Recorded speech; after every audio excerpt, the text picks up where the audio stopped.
नमस्कार दोस्तों। Ocean network में आपका स्वागत है। मैं हूं ओमकार चौधरी। आप मेरे साथ देख रहे हैं, मुंबई से जुड़ चुके हैं भाऊ तोरसेकर। भाऊ नमस्कार। भाऊ, क्या हो रहा है महाराष्ट्र में? नारायण राणे को गिरफ्तार तो कर लिया, लेकिन उसके बाद घबराहट दिखाई दे रही है। क्या वजह मानते हैं कि कई बार लगता है ना कि आपने जल्दबाजी में कोई फैसला तो कर लिया, लेकिन उसके बाद फिर उस पर जब आप सोचते हैं तो आपको लगता है कि कहीं गलत तो नहीं कर दिया है। क्योंकि जिस तरीके से उद्धव ठाकरे बंद कमरे में देवेंद्र फडणवीस के साथ चर्चा कर रहे हैं, क्या चर्चा हुई होगी उनकी? वही तो मैंने हिंदी में ही 2 वीडियो बना दिए थे कल और परसों। जी। तो ये सरकार चल रही है, सलमान खान की फिल्म चल रही है। क्योंकि सलमान खान के फिल्म में एक डायलॉग है उसका कि एक बार मैंने तय किया कर लिया तो मैं खुद की भी नहीं सुनता। तो शायद ये सरकार जो है वो उसी ढंग से चलती है। वो कुछ तय करते हैं और बाद में अगर उसमें कुछ गलत होने वाली आशंका है तो भी सुनते नहीं। तो वो सलमान खान की फिल्म जैसा सरकार चल रहा है।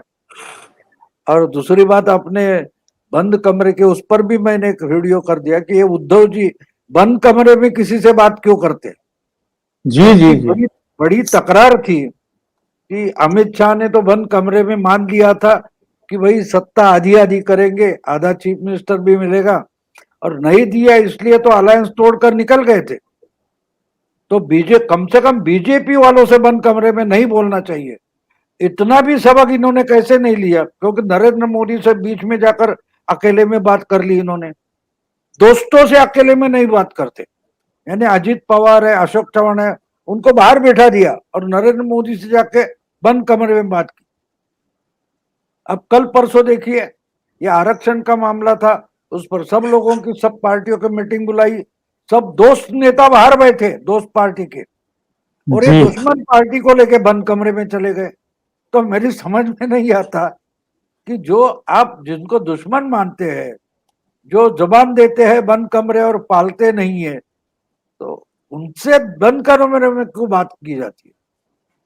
लेकिन हमारा मीडिया भी जितना अजीब है, देखो ये खबरें देता है, लेकिन एक बार कोई उद्धव जी से पूछता नहीं कि भैया बंद कमरे में जो जुबान दी जाती है उसका तो पालन नहीं होता, फिर भी आप बंद कमरे में क्यों बैठते हो? जाके जो बात करनी है लोगों के सामने कर लो, ताकि सामने वाला पलट न जाए। तो ये क्या हो गया, फिल्म बन गई है, एक कमरे में बंद हो और चाबी खो जाए। बिल्कुल फिल्मी कारोबार चल रहा है। क्या बात हुई होगी उद्धव ठाकरे की देवेंद्र फडणवीस से? कहीं ऐसा तो नहीं है भाऊ कि नारायण राणे को गिरफ्तार तो कर लिया, पर उसके बाद जैसे ही अनिल परब को ईडी का नोटिस मिला, पता नहीं ईडी का नोटिस बाद में मिला या इनकी मुलाकात पहले हो गई, पर कहीं इस तरह की आशंका तो इनको नहीं थी कि केंद्र की तरफ से कुछ कड़े एक्शन लिए जा सकते हैं, कोई प्रतिक्रिया आ सकती है? तो इनको तो मालूम था। अभी क्या हो गया कि कोर्ट में तो इनको फिर एक थप्पड़ खानी पड़ी ना। तो लोकल कोर्ट था महाड़ का, उन्होंने तो उनको इमीडिएट जमानत दे दी, और जी यानी पुलिस की कस्टडी को ना कहा। सीधी बात तो ये है, जब आप किसी को अरेस्ट करते हो और उसको पुलिस कस्टडी ना बोला जाता है, इसका मतलब ही प्राइमा फेसी आपके पास केस नहीं है। आपने पुलिस कस्टडी 7 दिन की मांगी थी, कोर्ट ने ना बोला। दूसरे दिन फिर भी ये बोल रहे थे, नासिक के कमिश्नर बोल रहे थे कि नारायण राणे को तो हाजिरी देने के लिए आना पड़ेगा। पूना वाला बोल रहे थे, ये बोल रहे थे। हाई कोर्ट ने दूसरे दिन बोल दिया नारायण राणे को किधर भी जाने की जरूरत नहीं। जी। तो इनको मुंह की खानी पड़ी।